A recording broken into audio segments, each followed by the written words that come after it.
എന്നെ കൊണ്ടുപോണ്ട. പക്ഷെ അങ്ങനെയാണോ സാറിന്റെ കാര്യം? സാറിന് വിഷമായോ? എന്തിന്? എല്ലാവരുടെയും കൂടെ അമ്പലത്തിൽ പോകാൻ വിളിക്കാത്തതില്.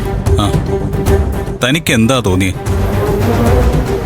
അങ്ങനെ അവഗണിക്കുമ്പോ ആർക്കായാലും സങ്കടം തോന്നില്ലേ? എനിക്ക് ഈ കല്യാണവും ഇഷ്ടമല്ല, കല്യാണം കഴിക്കാൻ വന്നവനെ ഇഷ്ടമല്ല. രഞ്ജിത്ത് സാറിന് എന്താ കുഴപ്പം? സാറിന് മാത്രല്ലേ രഞ്ജിത്ത് സാറിനെ ഇഷ്ടമല്ലാതെ ഉള്ളൂ.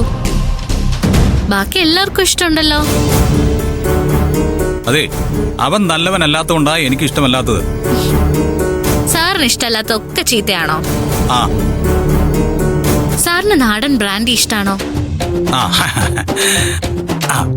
അങ്ങനെ എന്തെങ്കിലും ചോദിക്കേ. എടോ, ഈ ബ്രാൻഡിയുടെ ഡിഫറൻസ് എന്താണെന്നറിയോ? ഈ നാടനും ഫോറിനും തമ്മിൽ. ദൈവമേ, എനിക്ക് വായി തോന്നിയ ഒരു ഉദാഹരണം ഞാൻ പറഞ്ഞതാ. ഉടനെ ആദ്യം പിടിച്ചങ്ങ് കേറി വരിക. എടോ, താൻ ഈ കല്യാണക്കാരിയൊക്കെ വിട്, നമുക്ക് ബ്രാൻഡിയെ കുറിച്ച് സംസാരിക്കാം. എടോ, കുടിക്കാൻ സമ്മതിച്ചില്ലെങ്കിലും അതിനെപ്പറ്റി പറഞ്ഞെങ്കിലും ഒന്ന് ആശ്വസിക്കാമല്ലോ. എന്റെ സ്വഭാവം മാറും കേട്ടോ. എനിക്ക് സങ്കടമായി. ഒരേ ഒരു ആങ്ങളെയല്ലേ. കല്യാണം അവരൊക്കെ തീരുമാനിച്ചാലും സാറല്ലേ എല്ലാ കാര്യങ്ങളും ചെയ്യേണ്ടത്. ഞാൻ എന്ത് കാര്യങ്ങൾ ചെയ്യാനാ? കല്യാണത്തിന് ആങ്ങളൊക്കെ എന്തൊക്കെ കാര്യങ്ങളുണ്ട് ചെയ്യാൻ? മണവാളനെ കൈപിടിച്ച മണ്ഡപത്തിലേക്ക് കയറ്റണം, മണവാളിന്റെ മോതിരിട്ട് കൊടുക്കണം. അങ്ങനെ മൊത്തത്തില് സാറിന്റെ കയ്യിലാ കല്യാണം. നടന്നത് തന്നെ. അപ്പൊ സാർ അതിനൊന്നും നിൽക്കില്ലേ? മണ്ഡപത്തിലും കേറില്ലേ? എടോ, അതൊക്കെ വരുമ്പോഴല്ലേ. ഇപ്പോഴേ അതിനെക്കുറിച്ചിരുന്ന് ചർച്ച ചെയ്യുന്ന എന്തിനാ? അമ്പലത്തിൽ ചെല്ലണ്ടെന്ന് പറഞ്ഞ കാര്യമാണെങ്കിലേ അത് ശരിക്കും പറഞ്ഞാ എനിക്കൊരു അനുഗ്രഹം. എടോ, അവര് നിർബന്ധിച്ച് എന്നെ കൊണ്ടുവരുന്നെങ്കിൽ ഞാൻ പെട്ടുപോയത്. അതെന്താ? അതെ, എന്റെ അമ്മത്തമ്പരാട്ടി ഉണ്ടല്ലോ, പത്മാ മേഡം. പുള്ളിക്കാരിയുടെ കൂടെ എവിടെയെങ്കിലും പോവാന്ന് പറയുന്നത് എന്നെ സംബന്ധിച്ചിടത്തോളം കൊല്ലുന്ന പോലെയാണ്. എനിക്കങ്ങും പറ്റില്ല ആ ജാടയും അഹങ്കാരവും കണ്ട് കൂടെ നടക്കാൻ. സ്വന്തം അമ്മയാ? അതെ, സ്വന്തം മോനായി പറയുന്നത്. സാറിന് ഒരിക്കൽ പോലും അമ്മയുടെ സ്നേഹം തോന്നിയിട്ടില്ലേ? That's a good question. അമ്മയോടുള്ള സ്നേഹം കുഞ്ഞുനാളിലുണ്ടായിട്ടുണ്ടാവും, അത് സ്വാഭാവികം. പക്ഷേ വെൻ ഐ വാസ് മച്ചുവേർഡ്, അതായത് ഞാൻ ഈ കൊള്ളാവുന്ന രീതിയിലൊക്കെ ചിന്തിക്കാൻ തുടങ്ങിയപ്പോൾ ഞാനേ അമ്മയിലെ സ്നേഹമൊന്നും കണ്ടില്ല. കണ്ടത് മറ്റുള്ളവരെ ഭരിക്കാൻ ആഗ്രഹിക്കുന്ന, ആളുകളെ വേർതിരിച്ച് കാണുന്ന അഹങ്കാരിയായൊരു സ്ത്രീയെയാണ്. എന്നെ സംബന്ധിച്ചിടത്തോളം അത് ഉൾക്കൊള്ളാനേ പറ്റില്ല. ഞാനൊരു സമ്പന്നനാണെന്ന് പറയുന്നത് പോലും എനിക്ക് ഉൾക്കൊള്ളാൻ പറ്റിയിട്ടില്ല. കാര്യം ശരിയാ, ഇഷ്ടം പോലെ പണം ചെലവാക്കുന്നുണ്ട്, എന്റെ ഇഷ്ടം പോലെ ജീവിക്കുന്നുമുണ്ട്. പക്ഷേ ഈ കുടുംബത്തിന്റെ രീതികൾ അമ്മ നിശ്ചയിക്കുന്നത് പോലെയാണ്. എനിക്കൊരിക്കലും അതിനോട് അഡ്ജസ്റ്റ് ചെയ്ത് പോകാൻ പറ്റില്ല.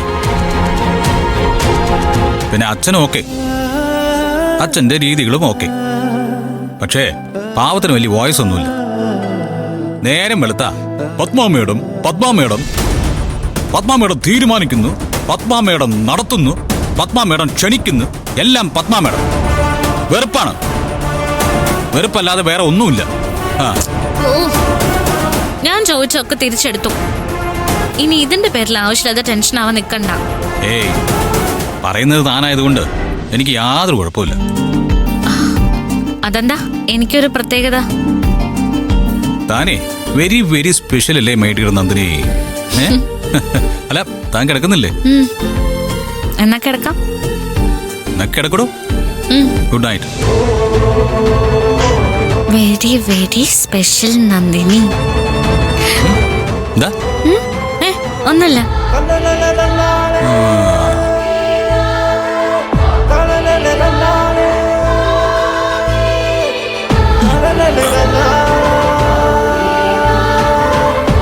Very very special Nandini.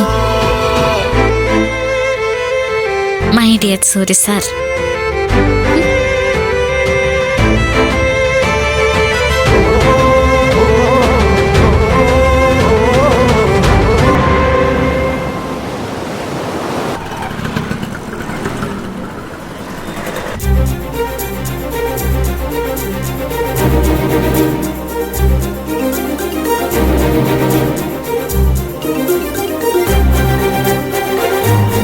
വാവ്, ബ്യൂട്ടിഫുൾ പ്ലേസ് അല്ലേ അച്ഛാ? അതിൽ നീ എന്താ കണ്ടിട്ടില്ലേ? ഇവിടുന്ന് ഒരു 5 കിലോമീറ്റർ അങ്ങോട്ട് നീങ്ങിക്കഴിഞ്ഞുണ്ടല്ലോ, പക്ക നാട്ടിന് പുറ. അതാണ് നീ കാണേണ്ടത്. എടോ വേദ, തനിക്ക് ഈ കാഴ്ചകളൊക്കെ പരിചയമുണ്ടോ? Yeah sure. അച്ഛന്റെ തറവാട് ക്ഷേത്രത്തിലേക്ക് പോകുമ്പോ ഇത്തരം സ്ഥലങ്ങളിലൂടെയാ യാത്ര. ഞങ്ങൾ അവിടെ പോയിട്ടുമുണ്ട്, താമസിച്ചിട്ടുമുണ്ട്. ആ, ഓ, നന്ദിനിയുടെ നാടല്ലേ? സ്വാഭാവികമായും നന്നായിരിക്കണമല്ലോ. അതെന്താ, നന്ദിനിയുടെ നാട് നന്നായിരിക്കണമെന്ന് നിർബന്ധം? ഞാൻ വെറുതെ പറഞ്ഞു എന്നേ ഉള്ളൂ. രഞ്ജിത്തെ, ആ, മോന്റെ കണക്കൂട്ടലുകളിൽ തെറ്റൊന്നുമില്ല. നന്ദിനി എത്ര നിഷ്കളങ്കയാണോ അതുപോലെ തന്നെയാണ് ആ നാടും അവിടുത്തെ ആളുകളും.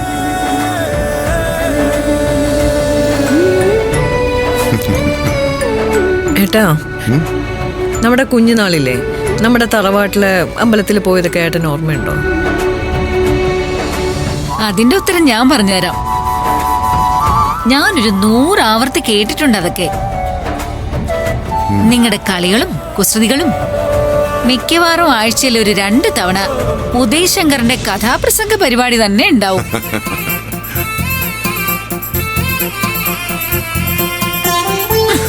ഒന്നും മിണ്ടാതിരിക്കടോ. ആ കേട്ടോളിയാ, സാധാരണ എല്ലാവരും ചോദിക്കുന്നൊരു ചോദ്യമുണ്ട്. ഈ വിദേശ മലയാളികള് എന്തിനാണ് ഇങ്ങനെ നൊസ്റ്റാൾജിയ പറഞ്ഞുകൊണ്ടിരിക്കുന്നതെന്ന്. അങ്ങനെ ചോദിക്കുന്നവർ എന്താ ചെയ്യേണ്ടതെന്ന് അറിയോ? കുറച്ചുനാൾ നാട്ടിൽ നിന്ന് വിട്ടു നിൽക്കണം. എന്നിട്ട് തികച്ചും യാന്ത്രികമായിട്ടൊരു അന്തരീക്ഷത്തിൽ ചെന്ന് പെടണം. അപ്പം മാത്രമേ നമ്മുടെ നാടിന്റെ ജെന്യൂനിറ്റി, നമ്മുടെ നാടിന്റെ ഐശ്വര്യം അതൊക്കെ നമ്മുടെ മനസ്സിലേക്ക് ഓടി വരുന്നത്.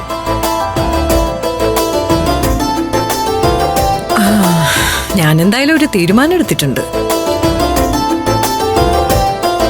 ഇനി മുതൽ എല്ലാ വർഷവും നമ്മുടെ തറവാട്ട് അമ്പലത്തിലെ ഉത്സവത്തിന് നമുക്ക് പങ്കെടുക്കണം. ഏട്ടൻ അതിന് സമയം കണ്ടെത്തി വന്നെത്തിയേ പറ്റൂ. തീർച്ചയായിട്ടും. ഇങ്ങനെ ഒരു യാത്ര ചെയ്യുമ്പോൾ കിട്ടുന്ന മനസ്സമാധാനം ഉണ്ടല്ലോ,